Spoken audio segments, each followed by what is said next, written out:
Chapter 25.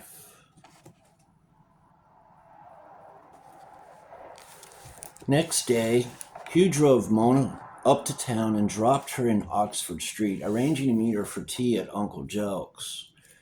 She disappeared down a side, turning into some purlouse known to herself, for Mona never shopped at the obvious, and Hugh, for the first time since the tragedy, went to his club. It was a club that Trevor Wilmot had chosen for him. In its heyday, it had been a notable institution, but it had fallen on hard times since the war, and an effort had been made to introduce some new blood into it. It was even rumored that something akin to the coupon system had been instituted, and members introducing new blood had their subscriptions reduced on a sliding scale. Perhaps on account of this blood money, not very much discretion had been used in introducing new members, and the club found itself in the same condition as unfortunate invalids in the early days of blood transfusion, before donors were tested for grouping. And in consequence, dangerous clotting took place in the smoking room and other vital spots, till in the end there were particularly two clubs under one roof, the old originals and the new bloods. And God help anyone who set foot in the wrong department. Hugh, as usual, belonged nowhere. The new bloods were of the flashy businessman type, something in the city trying to graduate into a man about town. The resignation upon bankruptcy clause came into action with such distressing frequency that the question was raised as to whether a member's subscription ought not to return to normal when the last of his protégés entered Carey Street. The old brigade were of the type of Frida's father, the fag end of the old regime hanging on by their eyebrows to privilege and prestige, and keeping up their self-respect by means of mutual admiration. The more difficult they found it to keep up appearances themselves, the more exacting were their standards for other folk.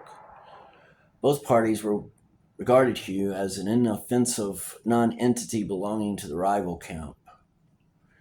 It was the first time he had visited the club since the tragedy, and his appearance created something of a sensation.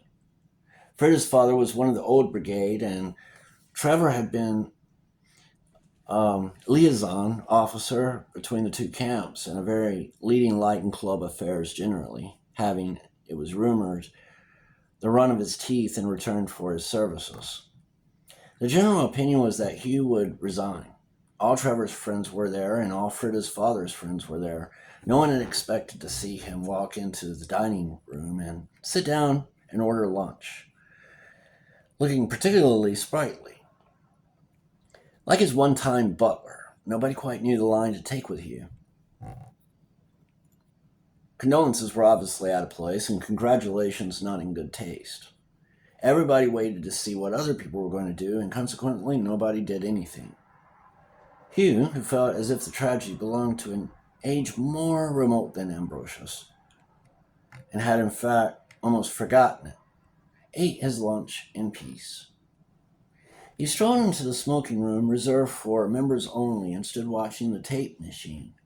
It was a huge room with a fireplace at each end. The one at the far end was sacred to the old brigade, the one near the door to the new blood. Hugh, standing with his back to the room watching the tape, was suddenly aware that he, who had always been a most undiscerning person, could clearly distinguish the difference in the spiritual atmosphere at the two ends of the room. He also became aware that he was a focus of attention, and that it was not friendly attention. He wondered why in the world it was not. What had he done? Hugh, who had always accepted as gospel other people's estimate of his imperfections, experienced the novel sensation of feeling his hackle rise. Why should he be treated like dirt by either old has-beens or young pseudo-bucks? He turned and strolled slowly, hands in trouser pockets, towards the sacred fireplace at the far end of the room. There, as ill luck would have it, He came face to face with one of Frida's uncles.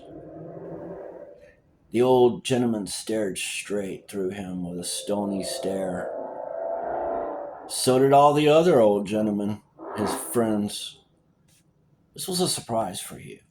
He had expected mutual embarrassment would be smoothed over by mutual courtesy. He had not expected to be outcasted by these mangy old has-beens who ought to have been apologetic. The devil entered into Hugh, and he deliberately thought of Ambrosius. As he did so, he observed a startled expression come over the faces of the old gentlemen who were supposed not to be looking at him. Hugh stared hard at his uncle-in-law.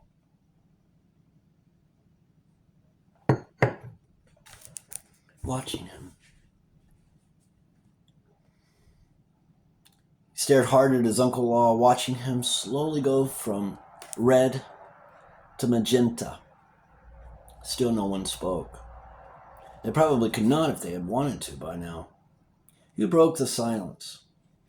You act as if who I was had seduced your niece, he said, and turned on his heel and walked off. He went to the cloakroom to have a wash and was still bending over the basin when he heard a voice behind him speaking his name in icy tones, and turned round to see his brother-in-law, the husband of his younger sister. This brother-in-law was one of the few things Hugh's family had got out of his marriage. He had married the youngest daughter on the clear understanding that Hugh would do something for them, as Hugh had faithfully done. In return, Robert had added his voice to the general chorus of admonition and disparagement that surrounded Hugh. That was a pretty ghastly thing you did just now in the smoking room, Hugh. Was it? Said Hugh, rising his hands under the tap. What possessed you to act that way? The devil, I expect. Do you really think you are possessed by the devil? I shouldn't be surprised. But even if I am, there is nothing to be made out of certifying me. There's a power of attorney in existence. Do you wish to pick a quarrel with me? No, not especially. You can please yourself about that. I shall be quite content as long as I see the last of you. You are insulting. Well, if you will persist in ladling out unsolicited advice, you must not be surprised if you get sloshed on the nozzle occasionally. My dear Hugh. I'm not your dear Hugh. You hate the sight of me, and you know it. Well, if you ask my opinion, I didn't, said Hugh. There is only one thing for you to do, and that is to resign from the club, and then, in your own interest, to go into a nursing home. I'll resign from the club, all right. It's no earthly use to me, and I'll withdraw my guarantee, too. What do you mean? Didn't you know I guaranteed the overdraft at the bank? No, I didn't. I thought you didn't. I guess I'll withdraw a few other guarantees and subscriptions while I'm at it. I'm tired of everlasting paying the piper and never being consulted about the tune. He straightened his back and flung the damp towel into the bin and looked at Robert. The same startled look came into Robert's face as had come into the faces of the old gentleman in the smoking room. He suddenly lost all his loftiness and looked very much like the towel. Then he turned and walked off. He felt certain he was using all his willpower to walk slowly. He scribbled his resignation on a half sheet of paper and tossed it into the secretary's office. Said goodbye to the hall porter, who also looked startled, got his car, and set out for Marylebone.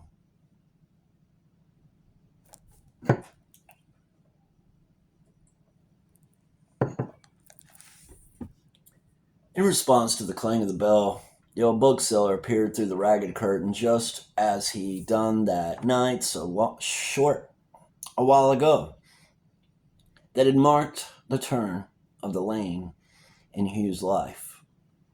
He walked through into the inner room without waiting to be asked. He was much more at home here than he had ever been in his club. Going to give me a cup of tea, TJ? He said, and they indulged in desultory conversation while Jokes fished a cup out of a pile of dirty crockery and gave it a rinse.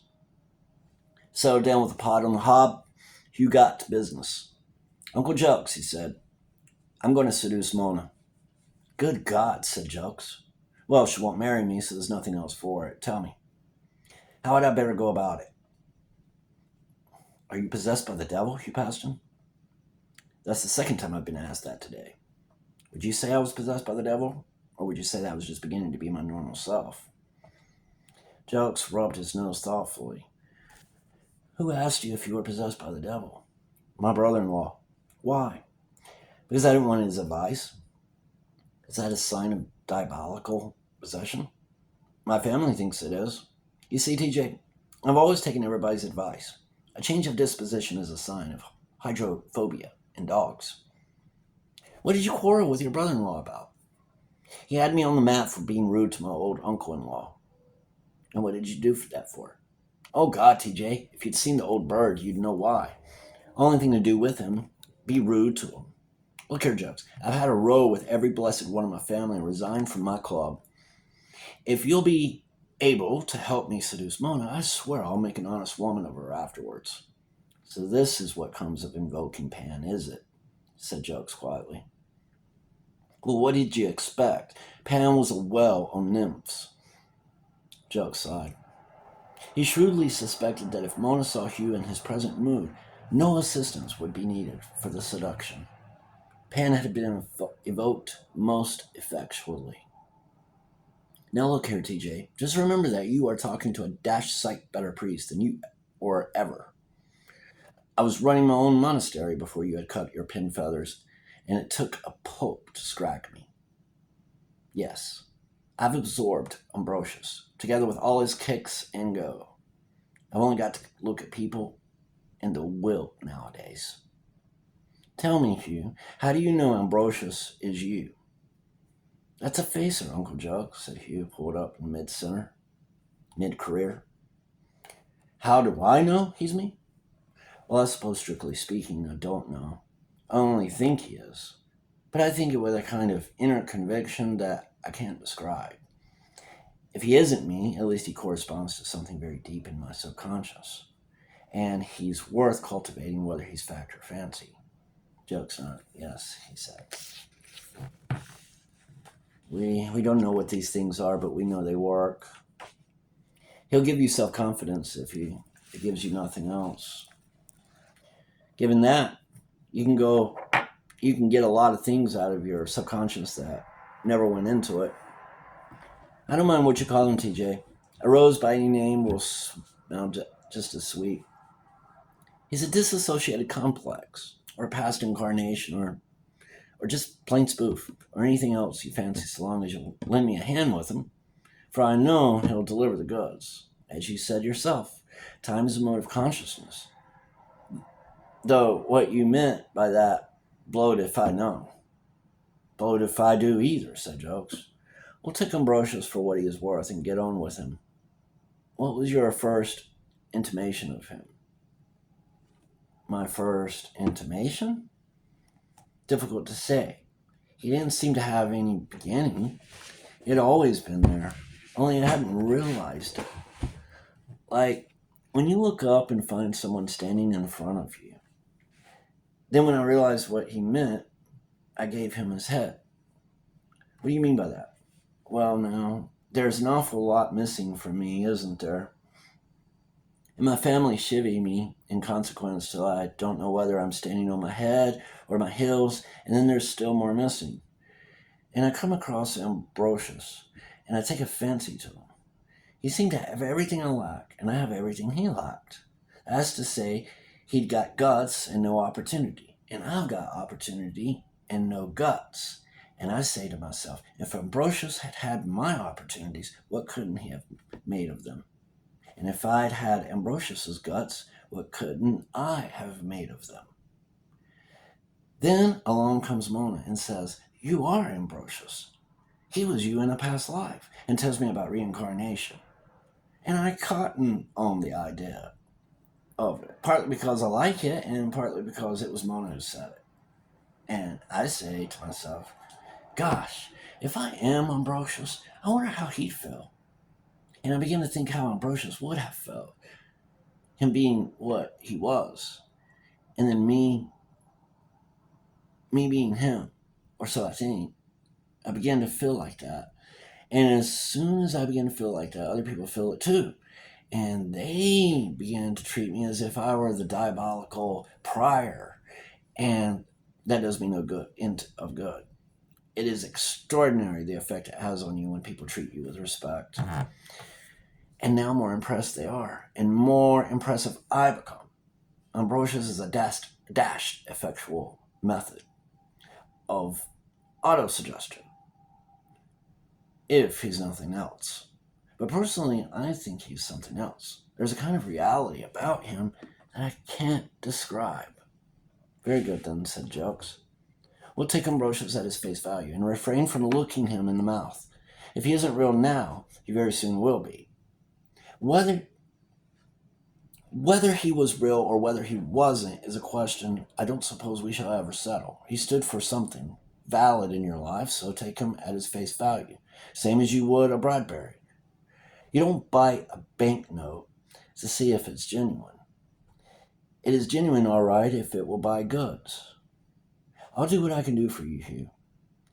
The reason I wouldn't help with the job before was because I reckon you just make use of Mona and then go back to your own kind. You were wrong, Uncle Jokes. I'm not that sort. What made you suddenly round on all your old associates today, Hugh? When did you make up your mind you were going bald-headed for this thing? I've always wanted to go bald-headed for it, but I didn't know which way to go. And you got such dash cold feet you wouldn't show me. But yesterday I began to get the hang of the thing and see what could be done with it. Then I knew which way I wanted to go. Yes, said Jokes. I see now that you have been working with power all along. Anyone who means business always works with power. You've got Pan at the first go-off. Whether he is subjective or objective doesn't matter. You mean business, and that is an effectual invocation. Can you get any of the gods in that way? Any other ones? No, you can't, because the rest are highly specialized. And you've got to get each one in his own particular way. But Pan is all. You can get him any old way simply by wanting him. And it can introduce you to Parnaeus if he sees fit. He introduced me to Ambrosius, which wasn't a bad start. He will introduce you to every blessed thing you've got in your subconscious, and to every blessed thing in the racial memory that's behind you, and to the biological memory behind that, to the morphological memory of all your organs, and the physiological memory of all your functions. Jokes stopped for a breath. Odd, isn't it, said Hugh, that an old billy goat can teach you all that? Well, you see, said Jokes, the billy goat stands for unrepression, or at least so I've always understood from those who keep goats. Of course, the whole thing is simply the opening up of the subconscious, said Hugh. Only there's a dash sight more in the subconscious than most people suspect. Or at any rate, than anyone with a reputation to lose is prepared to say on paper. Ever read The Secret of the Golden Flower, Hugh? No. It's worth reading. Atqui and Young and Iamblichus, or is that Iamblichus, and St. Ignatius, and you will begin to see what has been happening. I will leave the metaphysics to you, Uncle. I want to get on with the composition of the place. It is my idea to equip Monk's Farm with absolutely modern stuff, instead of the mock Gothic, which was my original notion. Mona was disposed to hoot at me at first, but she sees my point now. You see, TJ, I think that modern design embodies the idea of the straight run through of force with the brakes off. And what is that but Pan? How do you think Ambrosius will like it? Will he turn poltergeist and start chucking the stuff about? Well, laddie, he was a modernist in his day. What you want to recapture is not Ambrosius's limitations, but his spirit, just as he was trying to recapture the Greek spirit. Then, in that case, we might as well go for the fountainhead and see what word the Greeks had for it. That is what you'll have to do, but you had better get to work through the Ambrosius phase before you get there. Otherwise, he and his problems would be like an unconquered fortress in your rear.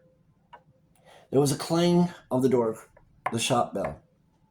Jelks dived through the curtain to deal with the customer, but returned instead with Mona. He watched the pair of them closely as they greeted each other. It seemed to him that there was a humorous twinkle in Hugh's eyes, as if he had got something up his sleeve for Mona, but she herself was carefully non-committal. Well, what luck have you had, said Hugh. Mona did not reply, but began to unpack a small brown paper parcel she was carrying, and there appeared a little terracotta figure of the dancing Pan, skipping along with his pipes and glancing over his shoulder with a very come-hither look in his eye indeed. Huh, said Jokes. Very suitable. But I should keep him done up in brown paper for the present, if I were you. Thank you for joining me in the reading of chapter 25 in Dion Fortune's Goatfoot God.